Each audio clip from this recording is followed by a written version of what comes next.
kingdom overshadowed by a dark forest, there lived a girl named Ella. Her life, once filled with laughter, turned bleak when her mother died and her father remarried. The new stepmother, Lady Tremaine, brought with her 2 daughters, Drusilla and Anastasia, who were as cruel as they were beautiful. Ella's life became a nightmare.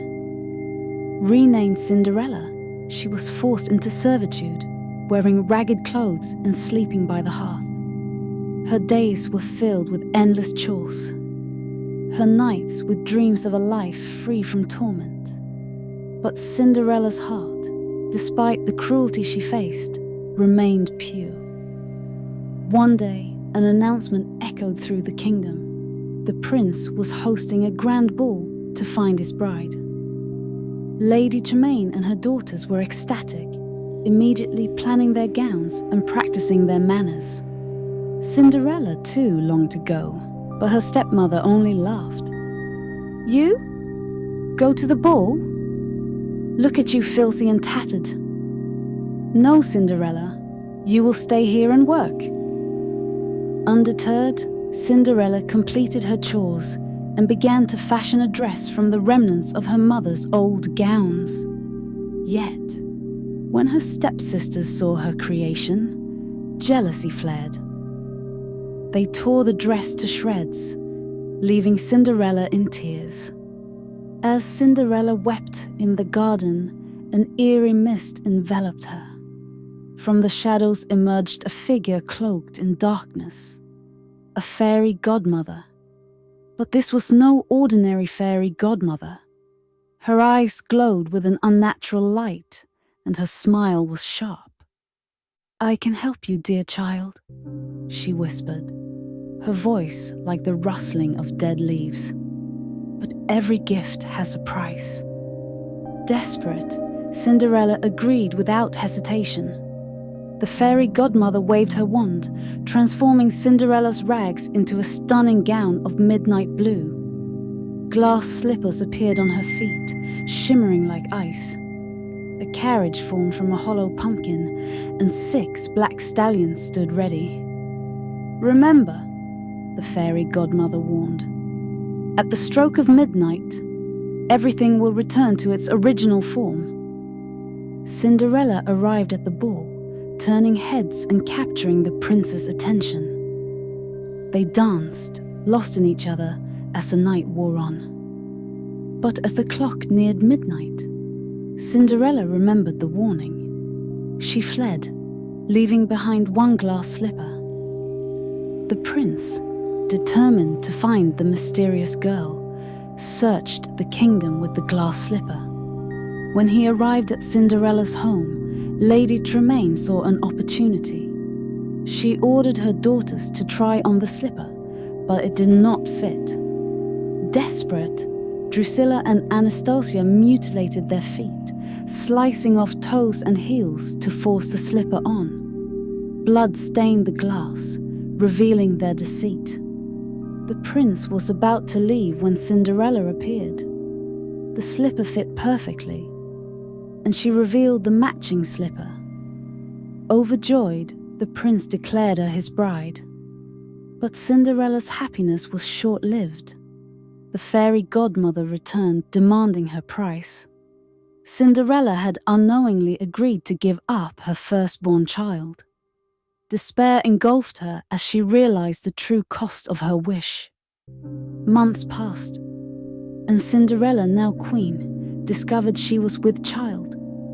Fear gnawed at her, but she kept the secret, hoping to find a way to break the pact.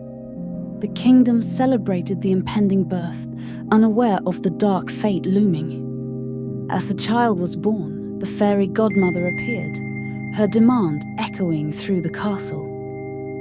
Desperate to save her child, Cinderella begged for mercy. The fairy godmother's laughter filled the air, chilling and cold. "Very well," she said. "I shall take you instead." With a flick of her wand, the fairy godmother transformed Cinderella into a lifeless statue, a haunting reminder of broken promises. The prince, heartbroken, raised the child alone, never forgetting his beloved wife. But the story does not end here. The kingdom, once prosperous, fell into despair.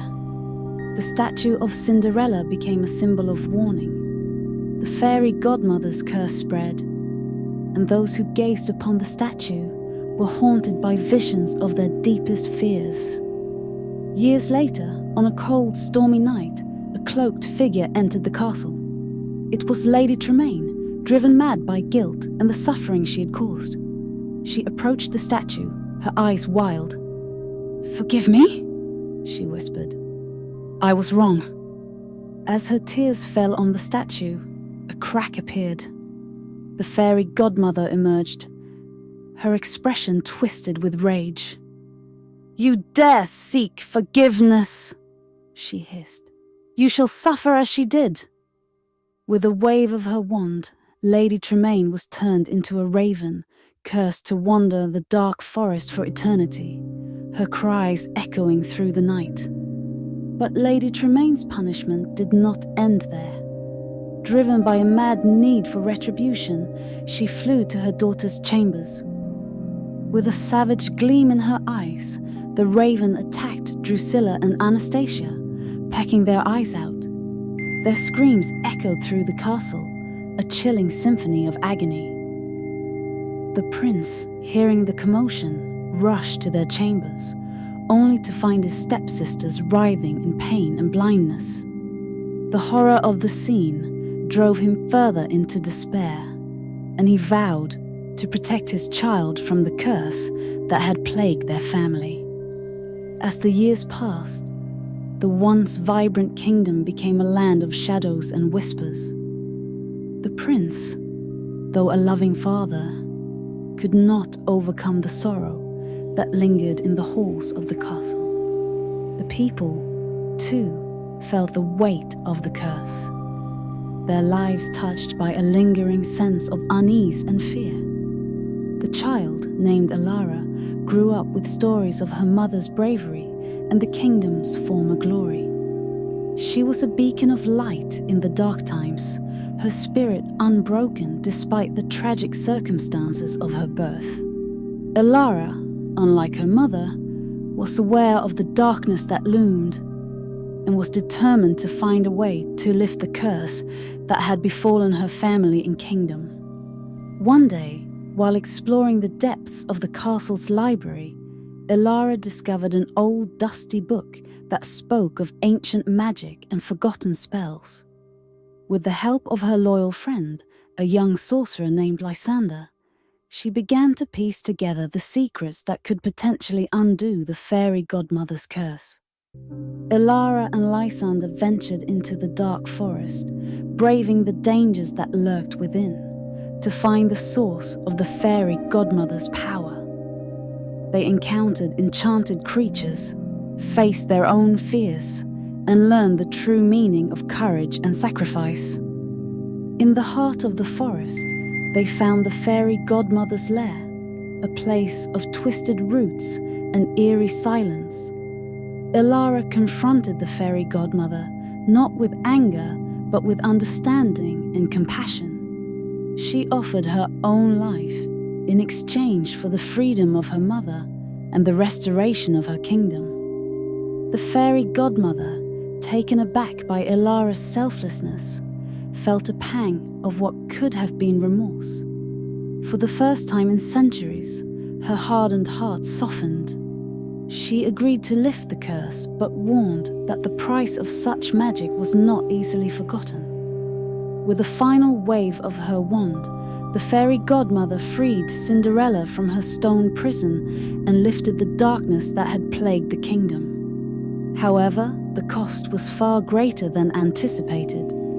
Alara's sacrifice was not merely a gesture, it required her life.